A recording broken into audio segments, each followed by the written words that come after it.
Essa questão, a questão de eletromagnetismo, ela trata do movimento helicoidal de um íon que é lançado em um campo magnético uniforme.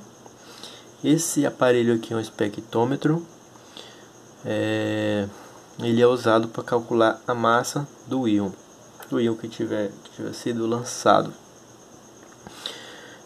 Como que ele funciona? Esse íon lançado, ele vai ter um movimento, como a questão falou, um movimento uniforme, circular uniforme, no plano Y, Z, ele vai estar girando assim, movimento uniforme, e uma translação com velocidade constante no eixo X.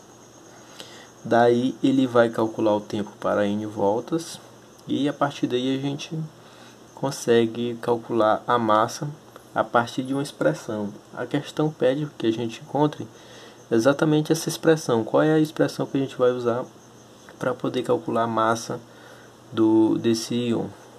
Daí é o seguinte, ele tem uma carga positiva, daí é o seguinte, como que vamos fazer? Precisamos de equações que nos dê entre os variáveis o campo, a carga, precisamos do tempo e o número de voltas. Aqui, de cara, qual a expressão que vai nos dar tanto a carga como o campo? Aí a gente sabe que é a força magnética, porque atuando sobre ele existe uma força magnética. A gente pode usar a regra da mão direita, a sua velocidade dessa situação está para cá.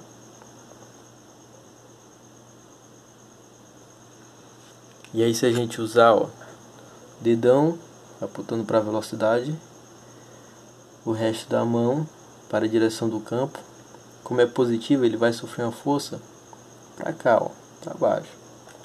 Então vai ter uma força nessa direção aqui, que é a força magnética, apontando para o centro da trajetória. Daí a gente vai ter, como ela sempre aponta para o centro da trajetória, a gente vai ter que essa força magnética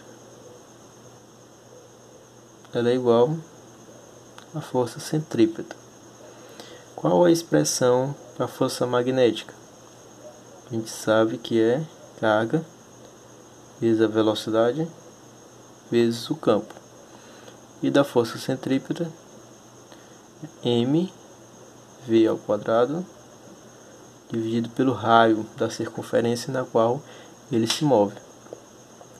Nós queremos achar a massa, né? Então vamos resolver isso daqui para a massa, isolar ela. Eu cancelo aqui v com v ao quadrado.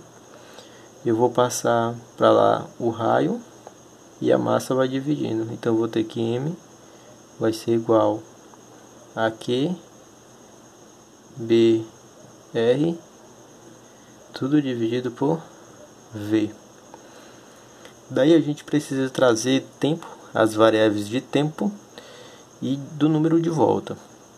Daí a gente olha para a expressão da velocidade. A velocidade é dada por ΔS sobre ΔT. Mas se esse espaço percorrido for a circunferência, ou seja, 2πr, o intervalo de tempo vai ser o período. Daí, reparem, ele indo deste ponto até este ponto, que é o mesmo ponto da circunferência, ele vai ter dado um giro completo. Então o intervalo de tempo aqui foi um período. Indo para cá, outro período.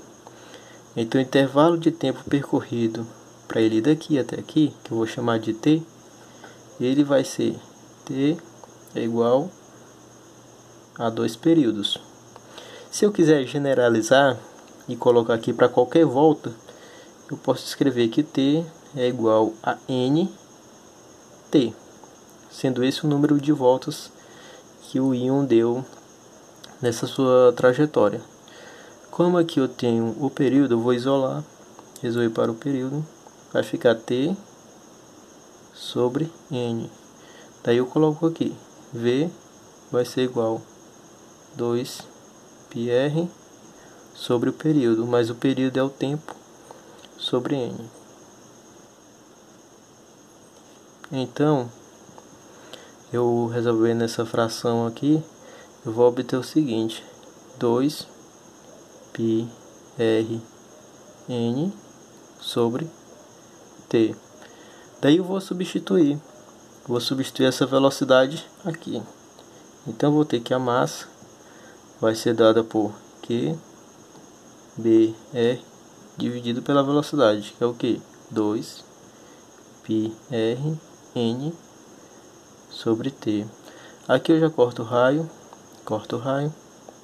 Então a nossa massa vai ser, eu vou jogar isso aqui para cima, né? Resolvendo essa fração, divisão entre frações, QB, T foi para cima, dividido por 2πn. Essa aqui é a nossa expressão para o cálculo da massa que está se locomovendo, da massa do íon que está se locomovendo aqui nesse espectrômetro. Isso corresponde à alternativa de letra A, no caso da prova amarela. Certo? Valeu!